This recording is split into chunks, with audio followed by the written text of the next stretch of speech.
nagtry ako ng order ng Milo at saka Bear Brand na bundle na online.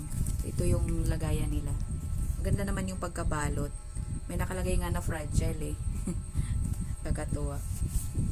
Tapos sa loob, ganito yung kanilang pagka-pack.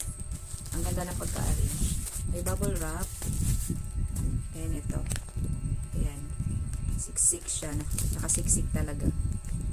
So yung bundle na to, isang dosena yung Milo and 16 peraso yung Bear Brand. Sa 200 plus lang ito yun. Tingnan natin yung expiry niya.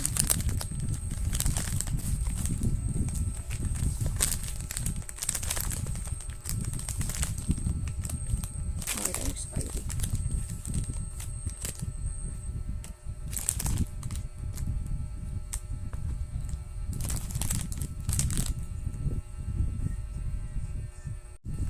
So, yung expiry ng Milo nila ay ngayong December 2025. Bagay, maubos naman din ito bago mag-December.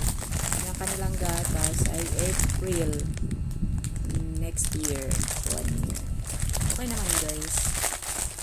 Mura na kasi. Bilis lang nito. Pang ito isang buwan siguro. Mauubos na. Ayan. Sulit.